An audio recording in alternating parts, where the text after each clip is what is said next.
بسم الله الرحمن الرحيم.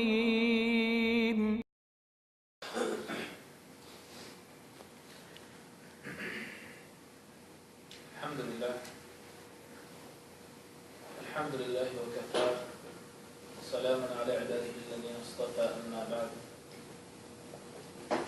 فأعوذ بالله من الشيطان الرجيم بسم الله الرحمن الرحيم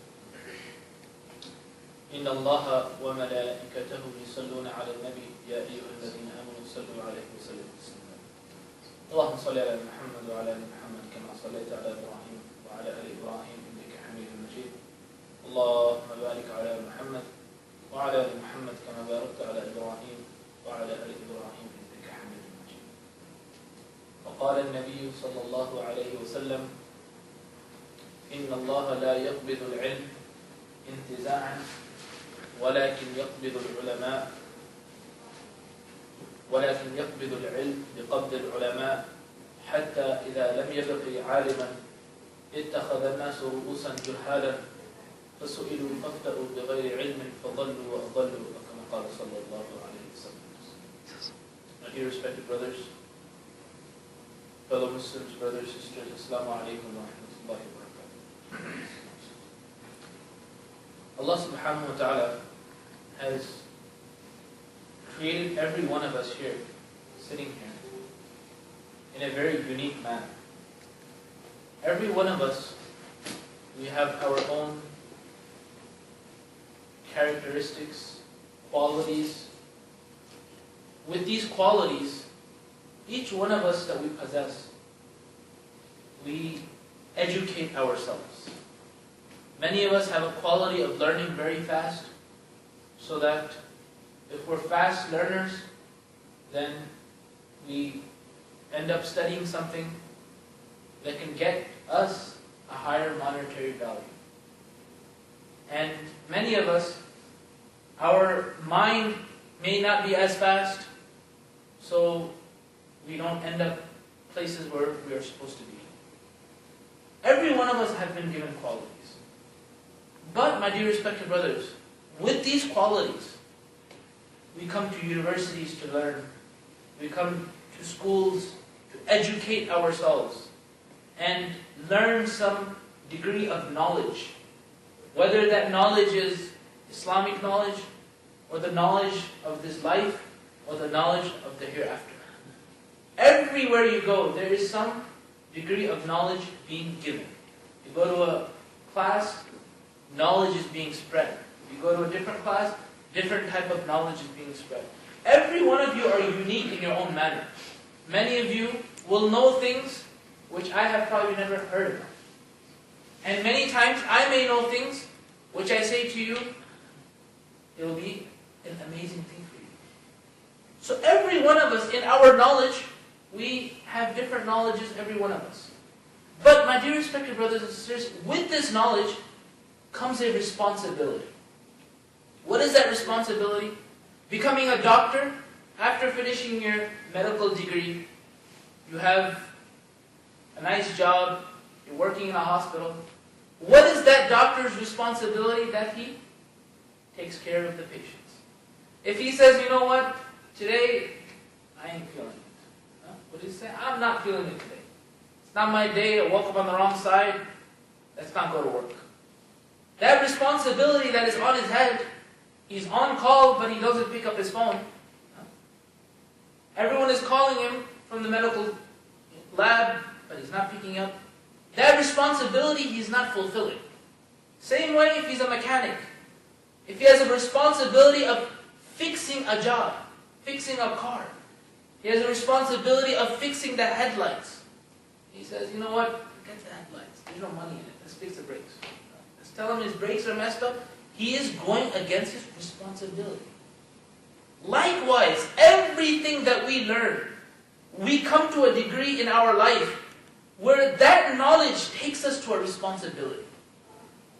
Whatever degree we're doing, it will take us to a higher responsibility which we have to overlook upon the people under us. If we're a manager, look at the people under us. If we're not a manager, just a co-worker, then we can look at the people above us. we will have a certain responsibility. Now there is the knowledge of this life, and then there is the knowledge of the akhirah. The difference is, Prophet ﷺ says, Al-ulama warathatul anbiya.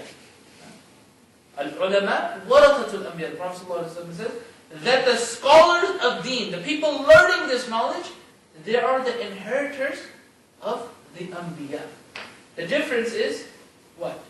The difference is every person cannot become a doctor.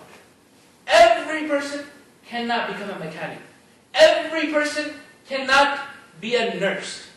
But every person, when he is in the fold of La ilaha illallah Muhammad Rasulullah, has to learn the deen of Islam. That is without a doubt. طلب العلم فريضة على كل مسلم أو مسلمة. That seeking knowledge, it is mandatory on every Muslim and every Muslimah. For every man and every woman. Every one of us.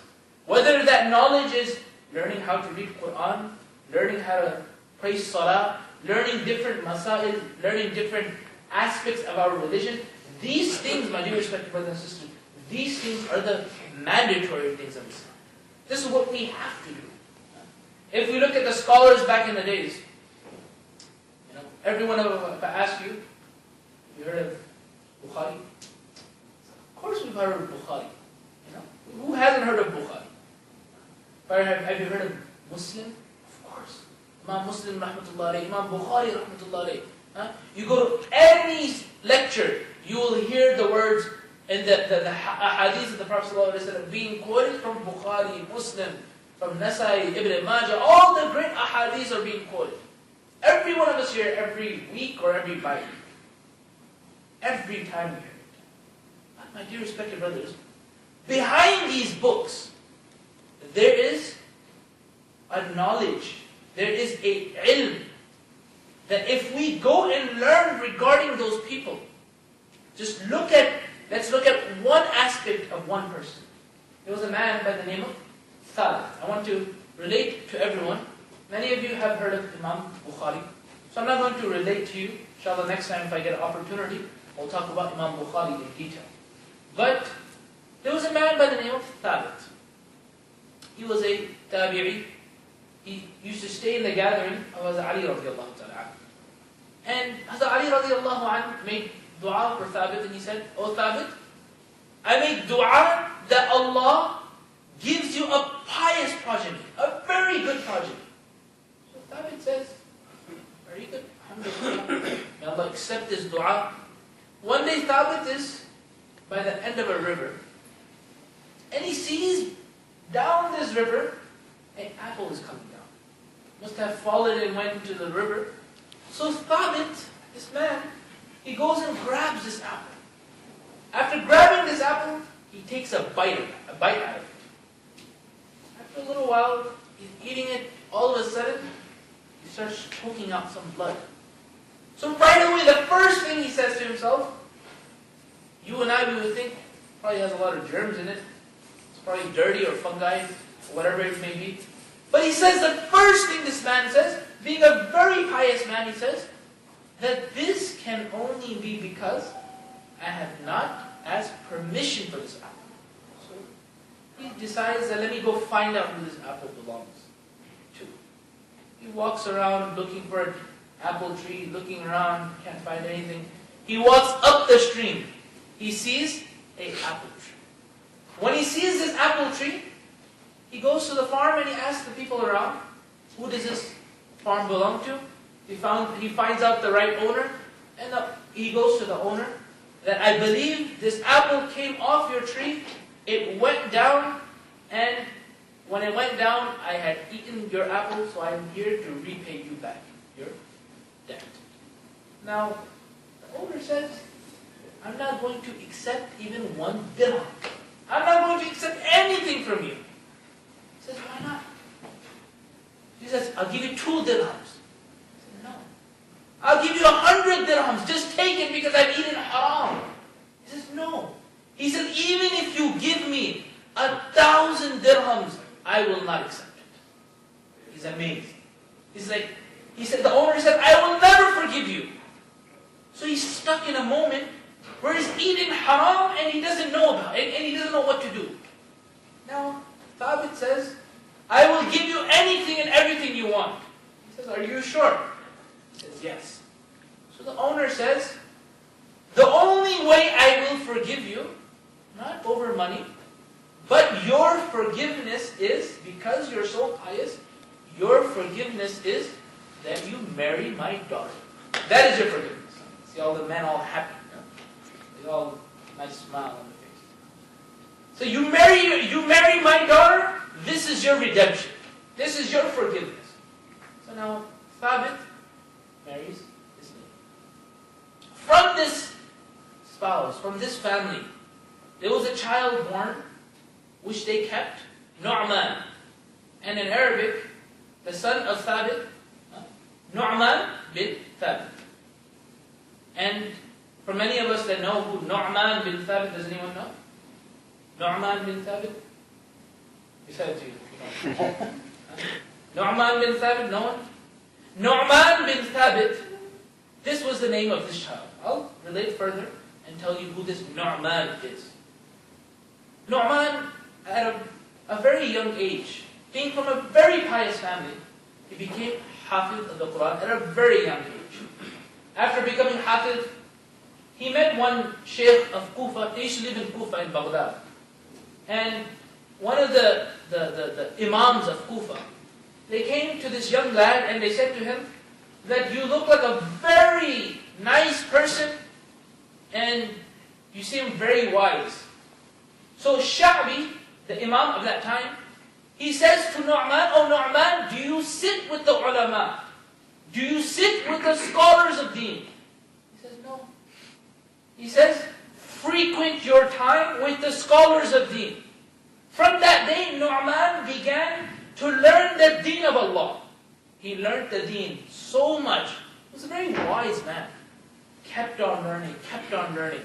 The books of Tariq, the books of history mention that this man by the name of No'Man became one of the most greatest scholars of his time. To that extent, such knowledge he had learned, my dear respected brothers and sisters, such knowledge that in this day and age, when we see every one of us sitting here, we have our own criteria. Many of us, we look at a person, he quotes 2-3 hadith, MashaAllah, this man is a sheikh. Huh? He can say sheikh with the very well, so he's a very good sheikh. Huh? This man, he has so much knowledge. He says what? 2-3 hadith. Our criteria for a knowledgeable man is what?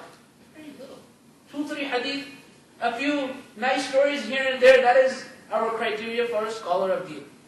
My dear respected brothers, back in the days, if I just relate to you the life of Imam Bukhari, which I'll mention some other time, just his life, and the life of people like No'Man bin Thaabit, you will be amazed and you will say to yourself that in this dunya, in this life that we live in, there's very few people that have some knowledge of it. Very few. No'Man bin Thaabit, very wise man. The Qadariyah, the Jabariyah, the Maturidi, the Shia, all of them, they would always want to debate with this man. Always. But none of them would ever win. To that extent, there was a man that lived next to No'Man, a neighbor, and this man was a Shia, the person living next to the neighbor, and na'udhu billah, the man that lived next to him, the neighbor, he named his 2 donkeys, one, na'udhu billah, by the name of Abu Bakr, and one, na'udhu billah, by the name of Umar. One day one of the donkeys walked by, and they kicked the man, and when he kicked them so hard, the man passed away. So when No'Man found out about this incident, he goes to his students that go and find out which donkey killed that man. I can guarantee you, the donkey that killed him, na'udhu billah, will be that donkey that he kept the name by the name of Umar. By the name of Umar, he is the one that killed him. I think no one understands that. It's Umar bin Khattab, radiallahu ta'ala. He was a a man that he could not take anything inside. Anything, would say anything with Islam, he would just get ready to take it out. That's how he was. So, No'Man bin Thaabit lived a very long life, and a life of knowledge. And when he lived, back in the days, he learned, the first knowledge he learned was the knowledge of usul al-din. And when he learned this knowledge, the people of Kufa would always come to him, ask him questions. To an extent that till he was 40 years old, he never had his own majlis. What is a majlis? A gathering. You know, when you go to different masajid in Atlanta, go to 14th Street, Omar, all the different masajid in Atlanta, there's always some programs going on every Friday night, Saturday night, anywhere we go. There's majalis that are taking place. So No'Man bin Thaabit, even after having all the knowledge, he never had his own majlis till 40 years old. One day, a man comes to No'Man, meaning the governor of Kufa, comes to No'Man and he says to No'Man that we want to have a debate. And the debate will take place in front of all the population of Kufa. 30,000, 40,000 people will be present at that debate. He says, okay, no problem. Now, the debate is going to take place between an atheist and a Muslim by the name of No'Man bin Thaabit. Takes place on this day, on this time. That day and that time has come now. Everyone is there. 30,000, 40,000 people, they're all sitting there. Now, the atheist man walks up to the stage, the podium. They're waiting for No'Man, he's not showing up.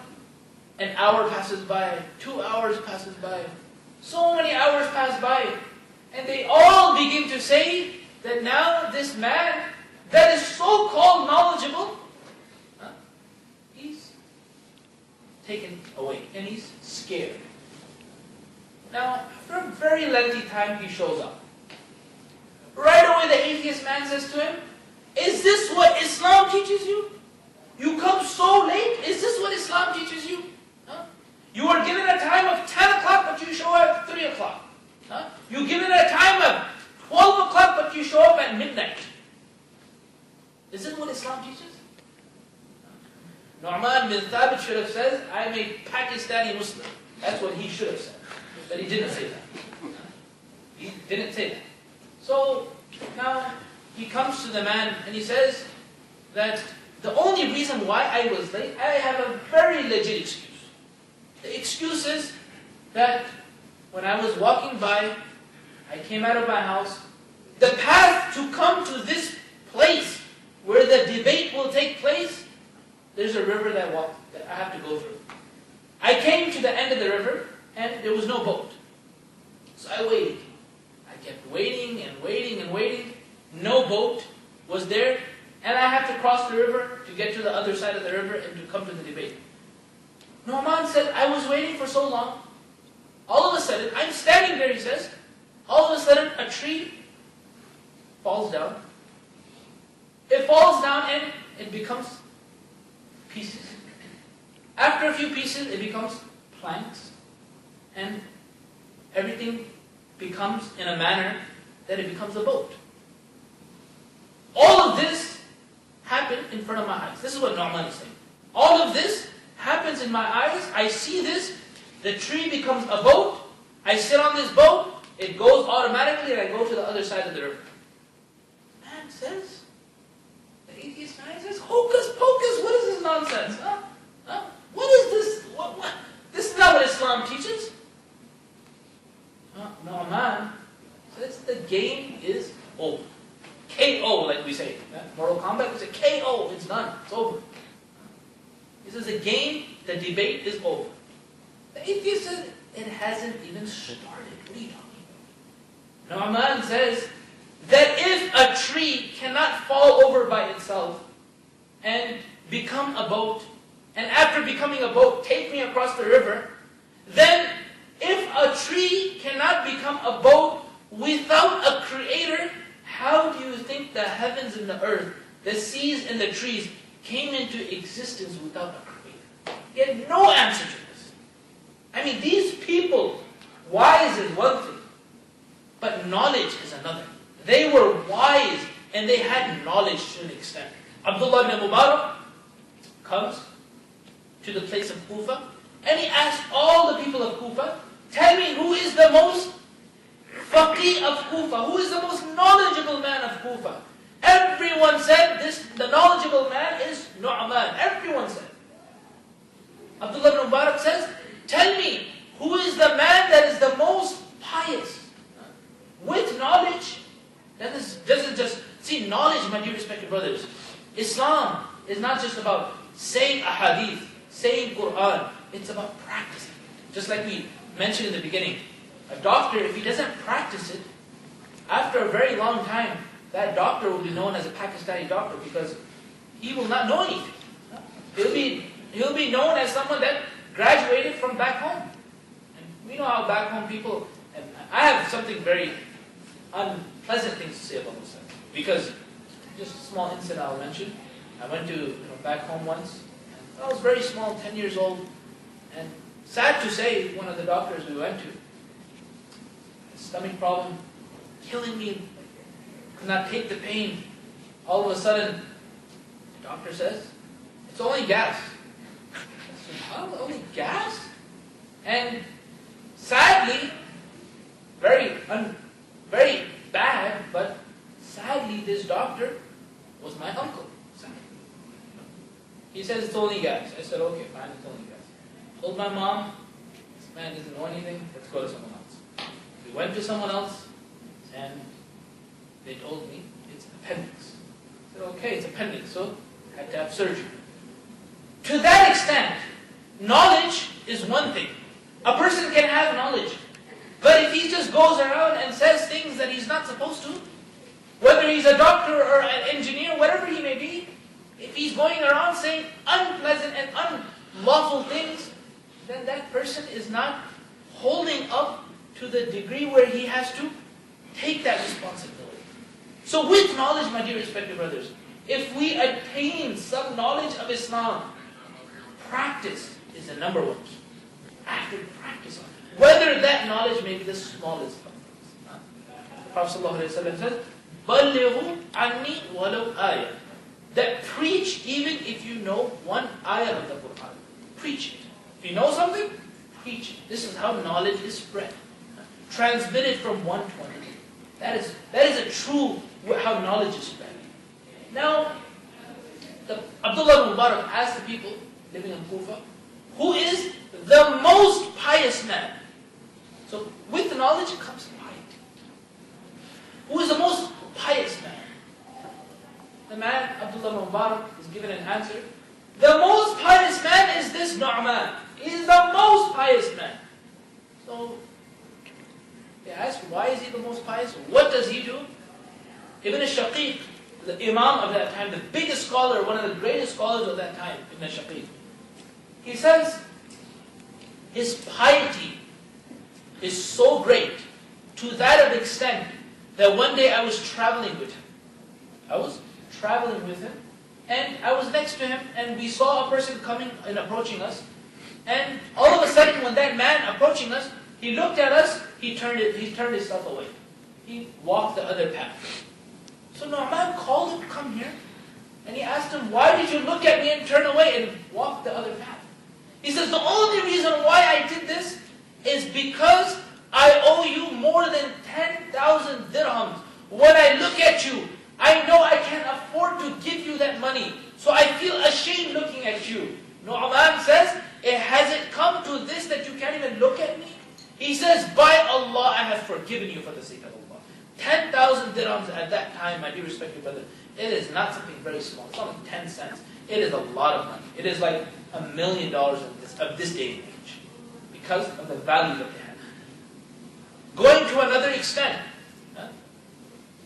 Ibn al-Shaqiq says that he was such a pious man that when he was asked a question about Islam, if I ask everyone here today, tell me, how do I pray salah? Every one of us will stand up and tell us our own method of praying salah, which is totally correct. But if I ask you a random question, which very few may know or may not know. Many of us will give an answer. Many of us will stay quiet. No'man was a man. Not only did he possess knowledge, but with that knowledge came taqwa, the fear of Allah. The students say that whenever he would give an answer to a question, he would sweat like a river. That's how bad he would go.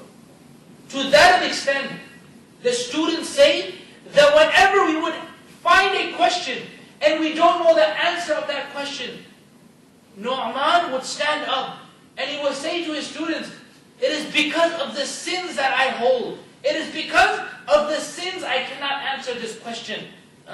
It is because of the sins. So he would stand up, pray 2 rakat salat, and he would come back and try to answer that question. When Fudayl ibn Iyad heard this, who is Fudayl ibn Iyad? Does anyone know? Fudayl ibn Iyad. Does anyone know LeBron James? Yeah? We know LeBron James. Michael Jordan, yes. Fudayl ibn Iyad. We have to learn about these scholars, my dear respected brothers. These people spent, like this day and age, people that spend for this dunya, we know about them. But this day and age, we have to learn about these people. Not because we don't learn about these people just to say, wow, so cool. No, that's not the reason why we learn this. We learn it to feel enthusiastic to learn the deen of Allah. That's why we learn it. The life of Imam Bukhari, why do we learn it? Not because we just want to see how great he was, but so that we can be motivated for the deen of Allah. What does he say?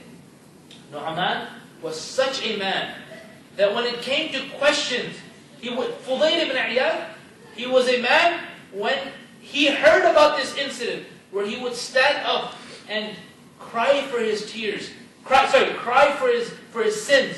Fudayl ibn Iyad, when he heard this, who is Fudayl ibn Iyad?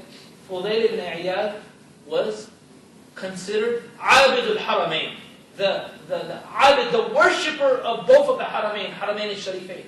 He was known as that person. He was such a man that he worshipped every corner of the Haramain, every corner. He was known to be the Abid al-Haramain. Even he himself, he says, that Fudayl ibn Iyad, he says, that when I heard this incident, I began to cry because I began to think that a man like No'man, he's crying from his sins when he has no sins. My dear respected brothers and sisters, this man by the name of No'Man bin Thaabit is none other than Imam Abu Hanifa rahmatullahi alayhi. And many of us, alhamdulillah, we know him by the laqab and by the name of Imam Abu Hanifa. Likewise, there are hundreds and thousands of scholars out there to the extent that Imam Abu Hanifa had 4,000 teachers. Didn't just learn from one person. He had 4,000 teachers. My dear respected brothers and sisters, this is why we learn about these people, so that we are encouraged to learn the deen of Islam. MashaAllah, I know that every one of you have spent time learning the deen of Allah. This is why you're here. This is why it has encouraged you to come to pray Jumu'ah Salah. Of course, that's the only reason why. But my dear respected brothers, we should try to take it a step forward. A step forward. Now, the question is, how do we take that extra step? We have our school, we have our work. If we work at a secondary job, that's fine. But the extra step is, if we don't know how to read Quran, maybe start learning from someone. A time will come, many of you, mashallah, above 20, I'm sure there's no one 18 here, or else you'll be a genius. Is anyone 18? Mashallah, we have one genius, two geniuses. Subhanallah. So, above 18 years old, so by the age when you get to 23, your father or your mother is going to say, it's time to get hooked up. That's what they're going to say. So we have around 5 years left. Most of us. Give or take, maybe 2-3 years left. To get that belt under ourselves. 2-3 years left. My dear respected brothers, before that time comes, many families, many young people I know, and I've spoken to, and mashallah, you brothers and sisters are fortunate, I would say, that being encouraged of deen in this environment, to be encouraged this much about deen. MashaAllah, I just saw your room. SubhanAllah, I was amazed. Georgia Tech doesn't even have that. That's amazing. So that only came from encouragement. So if we make it a habit from now, when that time comes, then we are hooked up with one another. Then we will know many things that we are supposed to do, and the upbringing of our children will become a lot easier. If today, I say to many youth whenever I go meet them, we have, mashallah, one president of the MSA, we have one vice president of the MSA, we have, I don't know, maybe other type of presidents or whatever. But I say to every MSA president or vice president, don't be like the presidents and the vice presidents of our living masajid. We see all the politics, all the nonsense, all the things that we see. Why does it happen? It's because it comes from back home. You and I, we are not back home. If I tell you anyone from here, many of you may be from back home, but we have grown up in this country. And very soon, you will graduate. After graduating, you will get married. After getting married, after 5-6 years down the road, these same presidents will need another president. And when that president comes, it will be from amongst you. And when it comes from amongst you, at least you will have a knowledge to prosper on. So may Allah subhanahu wa ta'ala give us the understanding of this. May Allah subhanahu wa ta'ala make it easy for us to learn the deen of Allah, and make it easier for us to learn some aspects of Islam, things that we don't know, things that we want to know. May Allah make all this easy for us. Wa akhiru da'wana, alhamdulillah.